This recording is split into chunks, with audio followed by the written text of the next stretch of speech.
आपके मन में कभी भी ऐसे प्रश्न आते हैं क्या? मैं तो इतनी पूजा पाठ भक्ति भाव में लीन हूँ, फिर भी मेरे साथ ही ऐसा क्यों होता है? भगवान सारी परेशानियां मुझे ही क्यों देते हैं? दुष्ट लोग इतने सुखी हैं और धर्मात्मा ही सारे कष्ट भोग रहे हैं। ये क्या हो रहा है? क्यों हो रहा है? यदि ऐसा ही ईश्वर का न्याय, तो मैं क्यों मानूं उन्हें? क्यों भजूं? क्यों जपूं? क्यों करूं पूजा? ईश्वर के पास तो न्याय है ही नहीं। ईश्वर तो निष्ठुर है, पत्थर की मूर्तियों में बस के पत्थर हो गए हैं। ऐसे प्रश्न अक्सर लोगों के मन में आते हैं, खासकर तब जब वे बहुत परेशान होते हैं और दूसरों को सुखी देखते हैं। मनुष्य अपने सुख से ही संसार को सुखी मानता है, अपने दुख से ही संसार को व्यर्थ। ये सब स्वाभाविक है। तो आपके मन में जो प्रश्न आते हैं, आज उनके निदान का कुछ प्रयास किया जाए। ध्यान से पढ़िएगा और सुनिएगा। बहुदक नाम का एक तीर्थ था। यहाँ नंदभद्र वैश्य रहते थे। धर्माचार्य सदाचारी पुरुष। उनकी साध्वी पत्नी का नाम कनका था। नंदभद्र चंद्रमौली भगवान शंकर के बड़े भक्त थे। बहुदक में कपिलेश्वर महादेव के नाम से प्रसिद्ध शिवलिंग था। नंदभद्र तीनों समय कपिलेश्वर की पूजा किया करते थे। नंदभद्र कम से कम लाभ लेकर माल बेचा करते थे और ग्राहकों के साथ बराबरी और ईमानदारी का व्यवहार रखते। गलत माल और बुरा सामान नहीं बेचते और जो कुछ मिल जाता उसी में संतुष्ट रहते थे। नंदभद्र का जीवन सन्यासियों जैसा था। सब नंदभद्र का सदाचारी संपन्न सुख में जीवन की प्रशंसा करते। नंदभद्र के पड़ोस में रहने वाला सत्यव्रत, जो बड़ा ही नास्तिक और दुराचारी था, उनसे जलता था। सत्यव्रत चाहता था कि किसी प्रकार नंदभद्र का कोई दोष दिख जाए तो उसे धर्म के मार्ग से गिरा दूं। नंदभद्र पर झूठे आरोप लगाना और सदा उनके ही दोष ढूंढते रहना उसका स्वभाव बन गया था। दुर्भाग्यवश अचानक नंदभद्र का इकलौता पुत्र गंभीर रूप से बीमार हो गया। नंदभद्र ने दुर्भाग्यमान शोक नहीं किया। पुत्र के बाद उनकी पत्नी कनका भी गंभीर रूप से बीमार हो गईं। नंदभद्र पर विपत्तियां आईं। देखकर उनके पड़ोसी सत्यव्रत को बड़ी खुशी हुई। उसने सोचा कि शायद नंदभद्र को धर्म से भटकाने का यही अवसर है।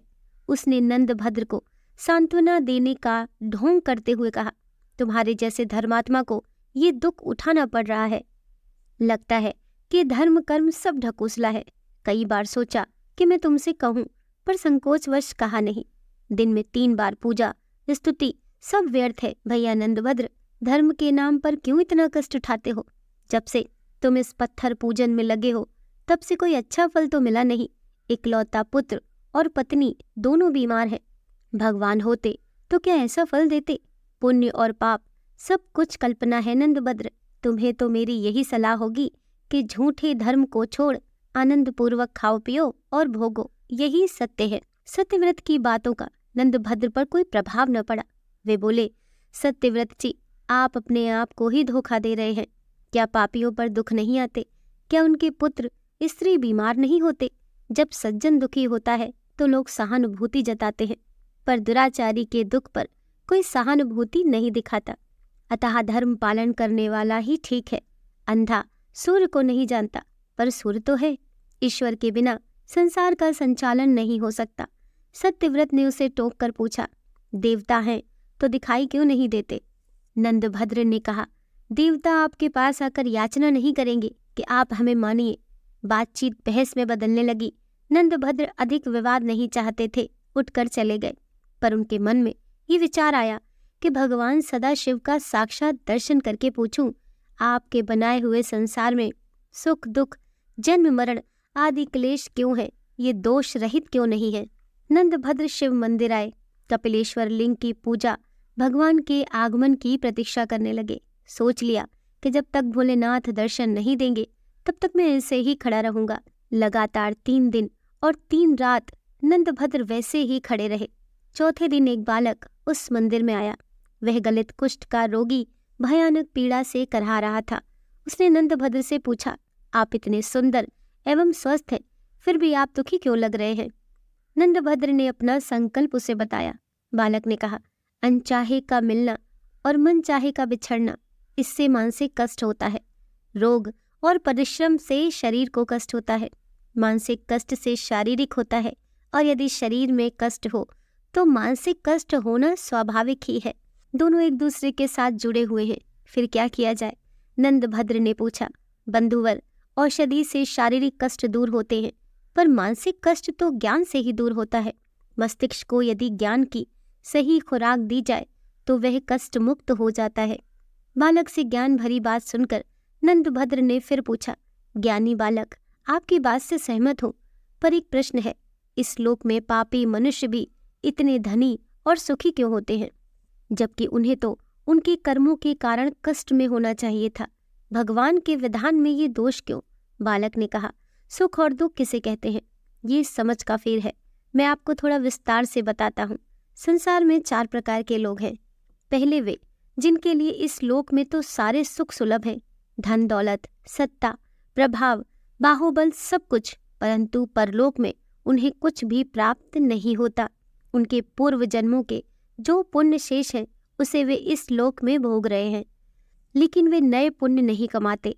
ऐसे लोगों का सुख भोग केवल इसी लोक तक है।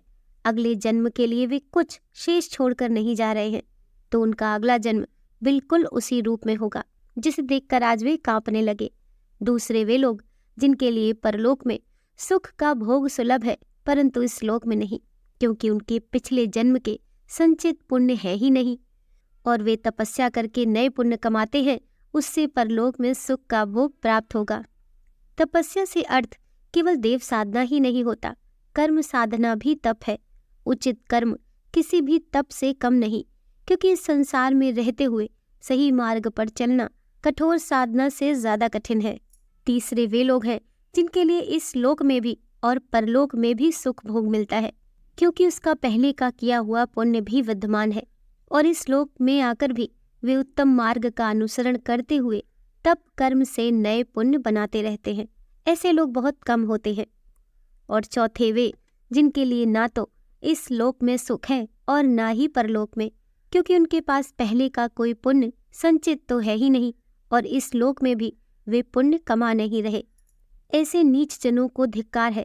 वे सर्वदा त्याग के योग्य हैं, और इस लोक में अपमानित होते हुए ही जीवन बिताते हैं, और न जाने कितने जीवन ऐसे ही बीतेंगे, तब तक जब तक कि मेरी तरह उन्हें किसी तपस्वी का मार्गदर्शन न प्राप्त हो जाए।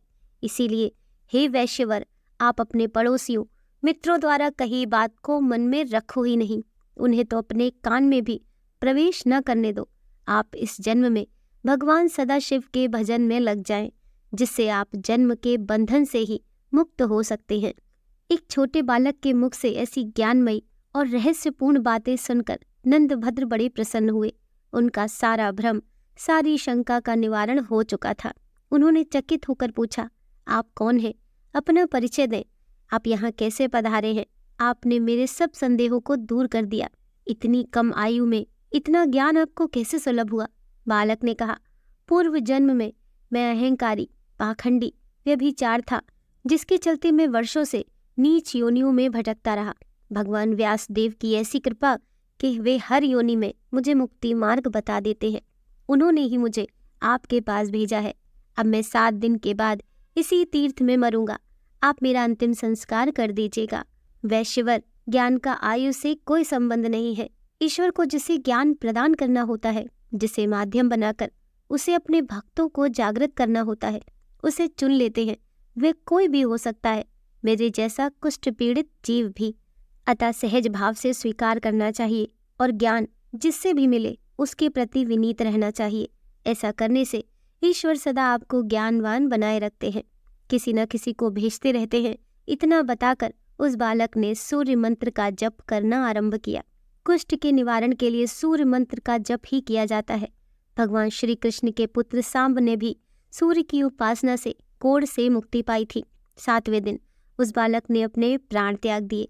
नंदभद्र ने विधि पूर्वक उसका अंतिम संस्कार किया। नंदभद्र को जीवन की सच्चाई और सार्थकता का बोध हो गया था। शेष जीवन उन्होंने भगवान शिव और सूर्य की उपासना में लगा दिया, तथा अंत में जीवन मरण से मुक्ति पाकर भगवान शिव को साक्षात प्राप्त किया। स्कंद पुराण की इस कथा से आपके मन की बहुत से भ्रम दूर हुए होंगे। ऐसी ही आशा है। आपको जीवन में क्या मार्ग अपनाए रखना है, इसका भी संकेत मिला होगा। पुराणों की कथाओं में जीवन के अनमोल रहस्य सांकेतिक रूप से दिए गए हैं। दोस्तों, कहानी पसंद आई हो तो वीडियो को लाइक कीजिए, चैनल को सब्सक्राइब कीजिए। मिलते हैं नेक्स्ट वीडियो के साथ।